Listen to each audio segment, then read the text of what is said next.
Welcome to the second part of business research class. Now we discuss the topic role of business research in decision making. See, business research is basically aimed at gaining information that is likely to make the business more successful.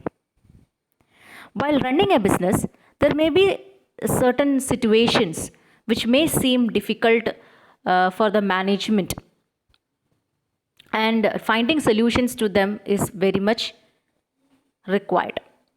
So, in such cases, the business research can be used for making confident decisions.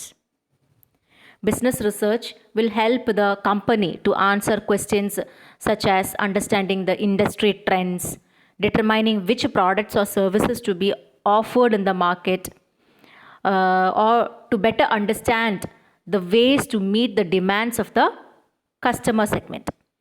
Okay, business research നമ്മളെ business എങ്ങനെയൊക്കെ കൂടുതൽ successful ആക്കാം എന്ന് help ചെയ്യാനുള്ള ഒരു സബ്ജക്റ്റാണ് business research എന്ന് പറയുന്നത്. അപ്പോൾ സാധാരണയായിട്ട് ബിസിനസ് ചെയ്യുന്ന സമയത്ത് ഒരുപാട് തരത്തിലുള്ള ഡിഫിക്കൽട്ടീസും പ്രശ്നങ്ങളൊക്കെ മാനേജ്മെൻറ്റ് ഫേസ് ചെയ്തു എന്ന് വരാം. അപ്പോൾ അങ്ങനെ വരുന്ന സമയത്ത് ബിസിനസ് റിസർച്ചിലൂടെ അതിൻ്റെ സൊല്യൂഷൻസ് കണ്ടെത്താൻ സാധിക്കും. ഓക്കെ, ഇപ്പോൾ ബിസിനസ് റിസർച്ച് ഉപയോഗിച്ചും കൊണ്ട് നല്ല ഡിസിഷൻസ് എടുക്കാൻ, പ്രത്യേകിച്ചും ബിസിനസ്സിന് ഇപ്പോഴത്തെ മാർക്കറ്റിലെ ട്രെൻഡ് എന്താണ്, അതുപോലെ എന്ത് തരത്തിലുള്ള പ്രൊഡക്റ്റാണ് കസ്റ്റമേഴ്സിന് ഓഫർ ചെയ്യേണ്ടത്, അതുപോലെ കസ്റ്റമറിൻ്റെ ഡിമാൻഡ് എങ്ങനെയാണ്, ഇതൊക്കെ മനസ്സിലാക്കാൻ ബിസിനസ് റിസർച്ചിലൂടെ സാധിക്കുന്നു. അപ്പം ഈ ബിസിനസ് റിസർച്ച് നടത്താൻ വേണ്ടിയിട്ട് ബിസിനസ് റിസർച്ച് നടത്തിയിട്ടുണ്ടെങ്കിൽ ബെസ്റ്റ് ഡിസിഷൻസ് ഒരു കമ്പനിക്ക് എടുക്കാൻ സാധിക്കും. അങ്ങനെ ബെസ്റ്റ് ഡിസിഷൻസ് എടുക്കാൻ വേണ്ടിയിട്ട് certain analysis are used by the company. Okay, there are certain analysis which is used by the company for taking the best decisions for the company. So what are those analysis? ആദ്യത്തേതാണ് product analysis. See, companies must find a product that meets or exceeds the customer demand. Now basically, product analysis can be done in two ways. One is existing product can be improved through design of features. Second one is the companies can find emerging markets with high demand and low supply and sell their products to meet the consumer demand. ഇപ്പോൾ product analysis എന്ന് പറഞ്ഞിട്ടുണ്ടെങ്കിൽ ഒരു company എന്താ ശരിക്കും ചെയ്യേണ്ടത്? കൺസ്യൂമേഴ്സിൻ്റെ demand meet ചെയ്യുന്ന തരത്തിലുള്ള പ്രോഡക്റ്റിനെ manufacture ചെയ്യുക എന്നുള്ളതാണ് കമ്പനീൻ്റെ ഉത്തരവാദിത്തം എന്ന് പറയുന്നത്. അപ്പോൾ പ്രൊഡക്റ്റ് അനാലിസിസിൻ്റെ ഭാഗമായിട്ട് രണ്ട് കാര്യങ്ങളാണ് ഒരു കമ്പനി ചെയ്യുന്നത്. ഒന്നെങ്കിൽ മാർക്കറ്റിൽ എക്സിസ്റ്റ് ചെയ്യുന്ന ഒരു പ്രോഡക്റ്റിനെ ഇംപ്രൂവ് ചെയ്തും കൊണ്ട് വീണ്ടും മാർക്കറ്റിൽ ഇറക്കാവുന്നതാണ്. എങ്ങനെ ഇമ്പ്രൂവ് ചെയ്യാം? അതിൻ്റെ ഡിസൈൻ്റെ അകത്തോ ഫീച്ചേഴ്സിനകത്തോ എന്തെങ്കിലും മാറ്റങ്ങൾ വരുത്തിയിട്ട് വീണ്ടും എക്സിസ്റ്റിംഗ് ആയിട്ടുള്ളൊരു പ്രൊഡക്റ്റിനെ മാർക്കറ്റിൽ ഇറക്കാവുന്നതാണ്. രണ്ടാമത് പറഞ്ഞിട്ടുണ്ടെങ്കിൽ പ്രൊഡക്റ്റ് അനാലിസിസിൻ്റെ ഭാഗമായിട്ട് രണ്ടാമത് ചെയ്യാൻ പറ്റുന്നതെന്ന് പറഞ്ഞിട്ടുണ്ടെങ്കിൽ എമർജിംഗ് ആയിട്ടുള്ള മാർക്കറ്റ്സ് ഏതൊക്കെയാണെന്നുള്ളത് കണ്ടെത്തുക. അങ്ങനെയുള്ള എമർജിംഗ് മാർക്കറ്റ്സിൽ ചിലപ്പോൾ ഹൈ ഡിമാൻഡ് ഉണ്ടാവും, പക്ഷേ ലോ സപ്ലൈ ആയിരിക്കും. അപ്പം അങ്ങനെ വരുമ്പോൾ കമ്പനിക്ക് എന്ത് ചെയ്യാം? അവരുടെ പ്രൊഡക്റ്റിനെ ആ മാർക്കറ്റിൽ സെല്ല് ചെയ്യാവുന്നതാണ്. പ്രൊഡക്റ്റ് അനാലിസിസ് എന്ന് പറഞ്ഞിട്ടുണ്ടെങ്കിൽ basically the companies have to manufacture a product that meets or exceeds the consumer demand. Okay, so in order to manufacture such a product, they need to do what? The product analysis. And how they can do the product analysis? Basically through two methods. One is by finding out an existing product that can be improved. Okay, second one is by finding out emerging markets which has high demand but low supply. Okay, so these are the two ways in which a company can do product analysis and manufacture a product that meets or exceeds the consumer demand. ഇനി രണ്ടാമത്തതാണ് market analysis. Okay, ഇനി next ആണ് market analysis. Market analysis discuss ചെയ്യുന്നതിന് മുന്നേ ഞാനിവിടെ ഒരു example കൊടുത്തതൊന്ന് ശ്രദ്ധിച്ചു നോക്കൂ. Product അനാലിസിസിൻ്റെ ഭാഗമായിട്ട് കൊടുത്തിരിക്കുന്ന എക്സാമ്പിളാണത്. ദാറ്റ് ഈസ് നോക്കിയ ഫോണ് മാർക്കറ്റിലെ കസ്റ്റമറിൻ്റെ ടേസ്റ്റും പ്രിഫറൻസസിന് വരുന്ന മാറ്റത്തിനനുസരിച്ച് നോക്കിയ ഫോണിൻ്റെ അകത്ത് വന്നിരിക്കുന്ന മാറ്റങ്ങളാണ് പിക്ചറിൻ്റെ അകത്ത് കാണിച്ചിരിക്കുന്നത്. ഓക്കെ, എക്സിസ്റ്റിംഗ് ആയിട്ടുള്ള ഒരു പ്രോഡക്റ്റിനെ അവരെന്ത് ചെയ്തു, ഇമ്പ്രൂവ് ചെയ്തു. അവരുടെ ഡിസൈനും ഫീച്ചേഴ്സൊക്കെ ഇമ്പ്രൂവ് ചെയ്തുകൊണ്ട് വീണ്ടും വീണ്ടും കസ്റ്റമേഴ്സിൻ്റെ താല്പര്യപ്രകാരമുള്ള പ്രൊഡക്റ്റുകൾ മാർക്കറ്റിൽ ഇറക്കാൻ ശ്രമിച്ചു. ഓക്കെ, ഇനി അടുത്തതാണ് market analysis. Market analysis means basically it is A quantitative and qualitative assessment of A market. It looks into the size of the market both in volume and in value, the various customer segments and the buying patterns, the competition, etc. All these things are looked into when conducting the market analysis. Okay, so market analysis will provide information about industries, customers, competitors and some other market variables. അപ്പോൾ market analysis എന്ന് പറഞ്ഞിട്ടുണ്ടെങ്കിൽ ഒരു മാർക്കറ്റിൻ്റെ ക്വാണ്ടിറ്റേറ്റീവും ക്വാളിറ്റേറ്റീവും ആയിട്ടുള്ള അസസ്മെൻറ്റിനെയാണ് നമ്മൾ market analysis എന്ന് പറഞ്ഞത്. എന്താണ് ഈ ക്വാണ്ടിറ്റേറ്റീവ് ആയിട്ടുള്ള അസസ്മെൻറ്റ് എന്ന് പറഞ്ഞാൽ ഉദ്ദേശിച്ചത് എന്ന് പറഞ്ഞിട്ടുണ്ടെങ്കിൽ ന്യൂമറിക്കലായിട്ടുള്ള ഡാറ്റ കളക്ട് ചെയ്യുക. ഒരു മാർക്കറ്റിനകത്ത് വരുന്ന മാറ്റങ്ങളെ കുറിച്ച് ഡാറ്റ കളക്ട് ചെയ്യുക, ന്യൂമറിക്കലായിട്ടുള്ള ഡാറ്റ കളക്ട് ചെയ്യുന്നതിനെയാണ് നമ്മൾ ക്വാണ്ടിറ്റേറ്റീവ് ആയിട്ടുള്ള ഡാറ്റ കളക്ട് ചെയ്യാമെന്ന് ഉദ്ദേശിച്ചത്. ക്വാളിറ്റേറ്റീവ് ആയിട്ടുള്ള ഡാറ്റ കളക്ട് ചെയ്യുക എന്ന് പറഞ്ഞിട്ടുണ്ടെങ്കിൽ എന്താണ്, ക്വാളിറ്റേറ്റീവ് ആയിട്ടുള്ള ഡാറ്റ കളക്ട് ചെയ്യുക പറഞ്ഞാൽ അപ്പം ഒരു ഐഡിയ ഉണ്ടെങ്കിൽ കസ്റ്റമറിന്, അല്ലെങ്കിൽ അവരുടെ എക്സ്പീരിയൻസസ് ഉണ്ടെങ്കിൽ അതിനെയൊക്കെ നമ്മൾ എക്സ്പ്ലോർ ചെയ്യുന്നതിനെയാണ് ക്വാളിറ്റേറ്റീവ് ആയിട്ടുള്ള ഡാറ്റ കളക്ട് ചെയ്യാമെന്ന് ഉദ്ദേശിക്കുന്നത്. ഓക്കെ, സോ മാർക്കറ്റ് അനാലിസിസിൻ്റെ ഭാഗമായിട്ട് ക്വാണ്ടിറ്റേറ്റീവ് ആൻഡ് ക്വാളിറ്റേറ്റീവ് ആയിട്ട് മാർക്കറ്റിനെ അനലൈസ് ചെയ്യുന്നു.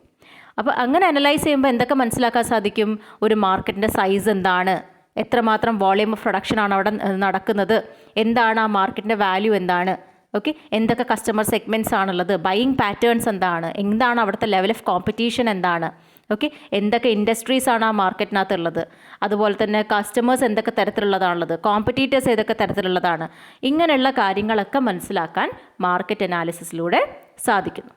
Okay, so while we discuss about the market analysis I couldn't help but tell you one example related to Indulega soap. Okay, now as you know, Indians are very much addicted to fairness creams. അല്ലേ, Indians വളരെ addicted ആണ് fairness ക്രീംസിനോടും, അതുപോലെ തന്നെ ഈ fairness lotion, face whitening ലോഷനോടൊക്കെ ഭയങ്കര addicted ആണ്. So basically the fairness market is very much booming, even with men also wanting to become fair and lovely. Fairness market വളരെയധികം ബൂമിങ് സ്റ്റേജിലാണ് നിൽക്കുന്നത്. കാരണം ആണുങ്ങൾക്ക്, പുരുഷന്മാർക്ക് വരെ ബ്യൂട്ടിഫുൾ ആവാനും ഫെയർ ആവാനുമുള്ള ആഗ്രഹം കൊണ്ട്. അപ്പോൾ ഇങ്ങനെയുള്ള ഇന്ത്യൻസിൻ്റെ ഫെയർനെസ്സിനോടുള്ള അഡിക്ഷനെ മുതലെടുത്തും കൊണ്ടാണ് പലതരത്തിലുള്ള പ്രൊഡക്റ്റുകൾ മാർക്കറ്റിൽ ഇറങ്ങുന്നത്. അപ്പോൾ അതിൻ്റെ ഒരു നല്ലൊരു എക്സാമ്പിളാണ് ഇന്ദുലേഖ വൈറ്റ് സോപ്പ്. മമ്മൂട്ടി എന്ന് പറയുന്ന ഒരു സെലിബ്രിറ്റീനെ യൂസ് ചെയ്തും കൊണ്ട് ഈ ഒരു പ്രൊഡക്റ്റിനെ മാർക്കറ്റിൽ അഡ്വർടൈസ് ചെയ്തിട്ടുണ്ടായിരുന്നു. ഓക്കെ, പക്ഷേ ഈ ഇന്ദുലേഖ വൈറ്റ് സോപ്പ് ശ്രദ്ധിക്കപ്പെടാനുള്ള കാരണം തൊട്ടപ്പുറത്ത് നിൽക്കുന്ന ഫോട്ടോയിലുള്ള ആൾ കാരണമാണ് ഈ പ്രോഡക്റ്റ് ഏറ്റവും കൂടുതൽ ശ്രദ്ധിക്കപ്പെട്ടത് എന്നുള്ളതാണ് അതിൻ്റെ ഒരു അയണി എന്ന് പറയുന്നത്. Okay, this old man, his name is mister Chathu, his from Wayanad district, and he had launched A complaint in the consumer court saying that this product was not making him beautiful and fair. Indulega white soap ഉപയോഗിച്ചിട്ട് അയാൾ beautiful ആയില്ല, fair ആയില്ല എന്ന് പറഞ്ഞിട്ട് അയാൾ district consumer കോർട്ടിൽ case കൊടുത്തിട്ടുണ്ടായിരുന്നു. അതോടുകൂടിയാണ് ചിലപ്പം ഈ ഒരു പ്രോഡക്റ്റ് എന്ന് പറയുന്നത് ഇത്രമാത്രം ഹൈ പബ്ലിസിറ്റി ഈ പ്രോഡക്റ്റിന് കിട്ടിയിട്ടുണ്ടായിരുന്നത്. ആ ഒരു കേസോടുകൂടി ഈ പ്രോഡക്റ്റ് എൻ്റെ മാർക്കറ്റിൽ നിന്നും ഔട്ടായി പോവുകയും ചെയ്തു. അപ്പോൾ ഈ പ്രോഡക്റ്റ് എങ്ങനെയാണ് മാർക്കറ്റിൽ ഇറക്കിയിരിക്കുന്നത്, അവർ എന്ത് ബേസിസിലാണ് അവിടെ ഇറക്കിയിരിക്കുന്നത്, ഇന്ത്യൻസിൻ്റെ ഫെയർനെസ്സിനോടുള്ള ആ ഒരു ഒബ്സഷൻ കണ്ടിട്ടാണ്, അല്ലെങ്കിൽ ഇന്ത്യൻസിൻ്റെ ഫെയർനെസ്സിനോടുള്ള ഒരു അഡിക്ഷൻ മുതലെടുത്തും കൊണ്ടാണ് ഇങ്ങനെയുള്ള പ്രൊഡക്റ്റ് മാർക്കറ്റിൽ ഇറക്കിയിരിക്കുന്നത്. ഇന്ദുലേഖയുടെ തന്നെ മറ്റൊരു പ്രൊഡക്റ്റാണ് ഹെയർ ഓയിൽ എന്ന് പറയുന്നത്. അപ്പം നിങ്ങൾക്കറിയാം, കേരളത്തിലാണെങ്കിലും ശരി, ഇന്ത്യയിലാണെങ്കിലും ശരി, നമ്മളെ ഇന്ത്യൻസിന് പൊതുവേ ഈ ലോങ് തിക്ക് ബ്ലാക്ക് ഹെയർ എന്ന് പറയുന്നതിനോട് ഒരുപാട് ഒബ്സഷൻ ഉണ്ട്. അപ്പം ആ ഒരു ഒബ്സഷൻ മുതലെടുത്തും കൊണ്ടാണ് ഇങ്ങനെയുള്ളൊരു ഹെയർ ഓയിൽ ഇറക്കിയിരിക്കുന്നത്. ഓക്കെ, ഇപ്പോൾ ഇന്ദുലേഖ ഹെയർ ഓയിൽ എന്ന് പറയുന്നത് മാർക്കറ്റിൽ ഇറക്കിയിരുന്നത് ഹൈ പ്രൈസ്ഡ് ആയിട്ടാണ് ഇറക്കിയിട്ടുണ്ടായിരുന്നത്. പക്ഷേ പൊതുവേ അഗെയിൻ ഹൈ പ്രൈസ്ഡ് ആയിട്ടുള്ള ഒരു പ്രോഡക്റ്റ് നല്ല ക്വാളിറ്റി ആയിട്ടുള്ള ഒരു പ്രൊഡക്റ്റ് ആണെന്നുള്ള ഒരു മിസ്കൺസെപ്ഷൻ ഉണ്ടായതിനെക്കൊണ്ട് അതും ഈ പ്രൊഡക്റ്റിന് കുറച്ചും കൂടി ഹെൽപ്ഫുൾ ആവും ചെയ്തിട്ടുണ്ടായിരുന്നു. അതിൻ്റെ രണ്ടാമത്തെ ഒരു ആസ്പെക്റ്റ് ആണത്. എനിവേസ്, ഇപ്പോൾ നമ്മൾ ഡിസ്കസ് ചെയ്തുകൊണ്ടത് മാർക്കറ്റ് അനാലിസിസ് ആണ്. അപ്പോൾ മാർക്കറ്റ് അനാലിസിസ് എന്ന് പറഞ്ഞിട്ടുണ്ടെങ്കിൽ നമ്മൾ എന്താ പറഞ്ഞത്? ബേസിക്കലി ഒരു മാർക്കറ്റിനെ ക്വാണ്ടിറ്റേറ്റീവ്ലി ക്വാളിറ്റേറ്റീവ്ലി അസസ് ചെയ്യുക, ആ മാർക്കറ്റിനെ കുറിച്ചുള്ള എല്ലാ ഇൻഫർമേഷൻസും ഗ്യാദർ ചെയ്യുക. ഓക്കെ, എന്നിട്ട് ഒരു കമ്പനി ഒരു മാർക്കറ്റിൽ പ്രോഡക്റ്റിനെ മാനുഫാക്ചർ ചെയ്യാൻ പറ്റുമോ, അല്ലെങ്കിൽ ആ പ്രൊഡക്റ്റിനെ അവിടെ ഇറക്കാൻ പറ്റുമോ എന്നുള്ള കാര്യം അനലൈസ് ചെയ്യുന്ന ഒരു സിറ്റുവേഷനെയാണ് നമ്മൾ മാർക്കറ്റ് അനാലിസിസ് എന്ന് പറയുന്നത്. ഓക്കെ, ഇനി അടുത്തതാണ് financial analysis. So financial analysis determines the cost of each production item used to produce the goods and services. High cost may not allow companies to price goods or services competitively, which will obviously lead to a unprofitable situation. So management, what they will do, they will examine the cost of raw materials, labor, manufacturing overheads, etc. Okay, so that they can manufacture the most profitable product. ഇപ്പോൾ financial analysis എന്ന് പറഞ്ഞിട്ടുണ്ടെങ്കിൽ ഒരു company എന്താ ചെയ്യുന്നത്? ഏറ്റവും profitable ആയിട്ടുള്ള രീതിയിൽ ഒരു പ്രൊഡക്റ്റിനെ എങ്ങനെ മാനുഫാക്ചർ ചെയ്യാം എന്ന് നോക്കാൻ വേണ്ടിയിട്ടാണ് ഫിനാൻഷ്യൽ അനാലിസിസ് നടത്തുന്നത്. ഇപ്പോൾ ഫിനാൻഷ്യൽ അനാലിസിസിൻ്റെ ഭാഗമായിട്ട് ഒരു കമ്പനി എന്ത് ചെയ്യും? ഒരു പ്രൊഡക്റ്റിനെ മാനുഫാക്ചർ ചെയ്യുന്ന സമയത്ത് ആ പ്രൊഡക്റ്റ് സംബന്ധമായിട്ട് എന്തൊക്കെ കോസ്റ്റുകളാണ് വരുന്നത് അതെല്ലാം അനലൈസ് ചെയ്യുന്നു.